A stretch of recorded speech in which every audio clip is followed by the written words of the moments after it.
అది గరికపాటి వారు ప్రయత్నం చేస్తే బ్రహ్మానందం కోసమని వారన్నారు, గరికపాటి వారు వింటే బ్రహ్మానందం అని వీరన్నారు. సో ఇదంతా చూస్తుంటే మనకు శ్రవణానందం, నేత్రానందం, బ్రహ్మానందం గారికి స్వాగతం. వీళ్ళని వదిలితే ఒక పట్టాన్ని వదలరు. బ్రహ్మానందం గారు వచ్చి మాట్లాడి వెళ్తే బాగుండు అనిపించవచ్చు. ఆయన ఈయనకున్నటువంటి భాషా పటిమ అలాంటిది. సరే, ఇప్పుడు వరుస పెట్టి మొత్తం అందరినీ తలా ఒక నిమిషం చొప్పున చెప్తే సత్యకుమార్ గారు కొంచెం ఇప్పటికే కాస్త 2-3 సార్లు చూసుకున్నారు నరసింహారావు గారు వాచి. ఈ టైంలో ఎక్కువ బాధటం ధర్మం కాదు. అయినా బాధించుకోవడానికి వచ్చినటువంటి బాధితులు చాలామంది ఉన్నారు ఇక్కడ. వాళ్ళ ఇది స్వీట్ పెయిన్. నిజంగా ఈరోజు నేను ఏదో సభాముఖంగా 2 ముక్కలు మాట్లాడటం కోసం వచ్చిన వాడిని కాదు. ఒకటి ఏమిటంటే, ఎంఏ తెలుగు చదువుకున్నవాడిగా నన్నయ్య భట్టు అనే పదం వినగానే రాజరాజ నరేంద్రుడు అనే 2 పదాలు, 2 మాటలు, 2 పేర్లు విన్నప్పుడు ఎంతకాలం అయింది ఈ మాటలు విని అని అనిపించి ఒకసారి ఆ సభలో అంటే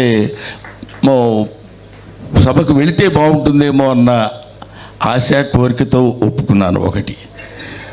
రెండవది ఏంటంటే, నా మిత్రుడు మాశర్మ, అతను చాలా గమ్మత్తుగా చేస్తుంటాడు ఇలాంటి పనులు. గురుగారు మనకి ఒకటి ఉంది, తప్పకుండా మనం అక్కడికి వెళ్ళాలండి అంటుంటాడు. అన్నప్పుడు ఏం వెళ్తాంలే బాబు, ఎందుకు వచ్చింది అని అంటే, కాదు దాని దగ్గర ఒక విషయం ఉందండి, అది ఉందండి, ఇది ఉంది చెప్తూ ఒక సత్సంకల్పానికి దారి ఏర్పరుస్తాడు. మా శర్మ అంటే మారుతి శర్మ, కొప్పరపు కవుల యొక్క మునిమనవడండి, మనవడే. సరే, ఏదైనా ఆయన నిజాయితీగా చెప్పాలంటే గరికపాటి వారి ప్రసంగం వినడానికి వచ్చాను మహాభారతం గురించి.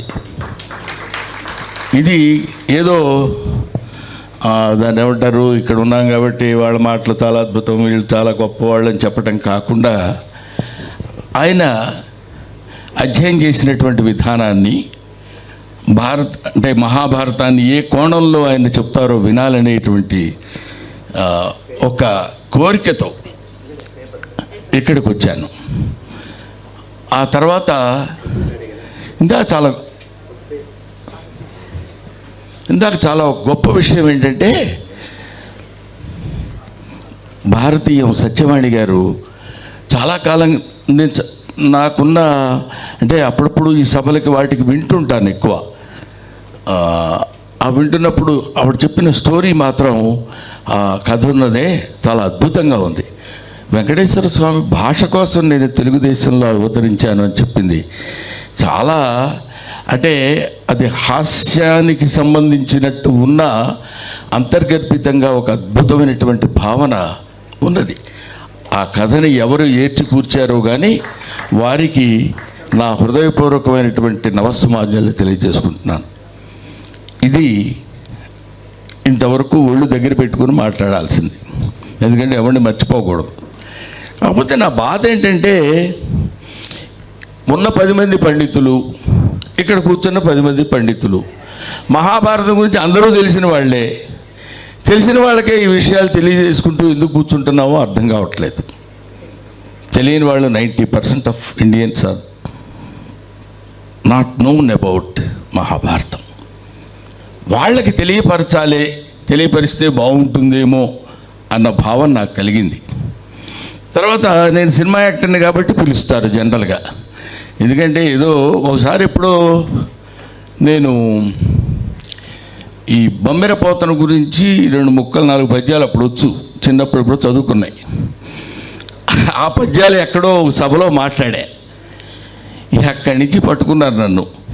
బ్రహ్మానందం నటుడే కాదు, ఆయన మా సాహితీవేత్త, సారస్వతవేత్త కాబట్టి అని. ఎక్కడికి వెళ్ళినా అవే పాడితే బాగుండదు, ఆ 4 పద్యాలు చదివితేనే బాగుండదు, ఎగ్గొట్టేస్తే బెటరు ఎందుకంటే ఆయన రాలేదండి, లేకపోతే ఆయన సభలో అసలు అద్భుతంగా మాట్లాడేవాడండి అని అనుకుంటారు. కనీసం ఆ భ్రమన్నా కల్పించవచ్చని. ఇదిగో పైగా ఇక్కడికి వచ్చేదన్నా పిచ్చి పిచ్చిగా మాట్లాడదామంటే కుదిరే సబ్జెక్టు కాదు. మహాభారతం నన్నయ్య, తిక్కన, ఎర్రాప్రగడ ఆదిగా కలిగినటువంటి తెలుగు దిగ్గజాలు రచించినటువంటి, తెనిగించినటువంటి మహాకావ్యం మహాభారతం 1000 ఏళ్ల క్రితంది. ఇవాళ దాని గురించి మనం మాట్లాడుకుంటున్నామంటే నిజంగా అమ్మ చెప్పినట్టు చాలా గొప్ప విషయం. అటువంటిది రాజరాజ నరేంద్రుడు. ఎంతమంది రాజులు లేరు. ఈ నన్నయ్య వల్ల రాజరాజ నరేంద్రుడు బతికాడు. అష్టదిగ్గజాల వల్ల శ్రీకృష్ణదేవరాయలు బతికాడు. మనుమసిద్ధి భూపాలుడు తిక్కన సోమయాజి వల్ల బతికాడు. ఈ కవులకు ఉన్నటువంటి, భాషకు ఉన్నటువంటి ప్రాశస్త్యం అంత గొప్పదేమో అనిపిస్తుంది. వాళ్ళ వల్ల వీళ్ళు బతికారు తప్ప ఆ రాజుల ఆశ్రయాన్ని అంటే వాళ్ళ యొక్క ప్రాపకంలో ఉండటం చేత ఈ మహాభారతం బతకలేదు, కవులు బతకలేదేమో అనిపిస్తుంది. సరే, నేను ఇప్పటికీ సిన్సియర్గా చెప్తున్నటువంటి విషయం ఏంటంటే, అంటే ఎంఏ చదువుకున్నాను కాబట్టి అప్పుడు కాస్త ఈ మహాభారతంలో ఉన్న పద్యాలు అవి చదువుకొని కంఠస్థం చేయకపోతే మార్కులు రాకపోతే క్లాస్ రాకపోతే ఉద్యోగం రాదు.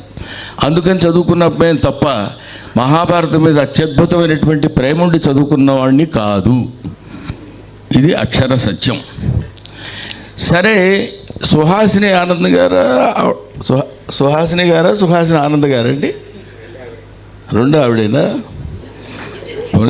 క్లారిటీ ఇచ్చారు, సంతోషం. సత్యకుమార్ గారు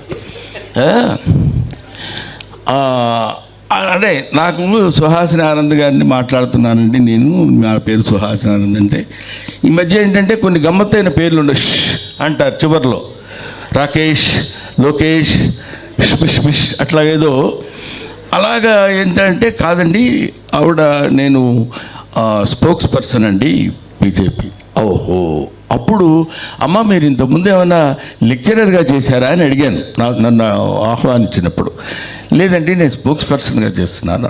ఓహో అలాగా అండి అని ఆవిడ ఈ తెలుగు భాష ఔన్నత్యం గురించి, నన్నయ్య భట్టారు గురించి మాట్లాడుతున్నప్పుడే ఒక అందమైనటువంటి అనిర్వచనీయమైనటువంటి ప్రేమ ఆ భాష మీద, ఆ నన్నయ్య భట్టారు మీద ఉంది అనేటువంటి నమ్మకం నాకు కలిగింది. ఇవి ఇన్ని కారణాల వల్ల నేను ఇక్కడికి వచ్చాను అంతే తప్ప నేను ఒక అద్భుతమైనటువంటి, ఇందాక ఎవరో మాట్లాడుతూ మీరు ఇద్దరు స్టార్స్ ఇక్కడ, గరికపాటి వారు ఏమన్నా అర్థం ఉందండి. ఆయన స్టార్డం ఏంటి, నా స్టార్డం ఏంటి? నేనేదో సినిమాల్లో 4 వేషాలు వేసుకొని 4 పద్యాలు అప్పుడప్పుడు చదువుతుండేవాడిని. నాకును ఒక మహాపండితుడు ఆయన, సకల కావ్యాల్ని ఆపోసన పెట్టినవాడు.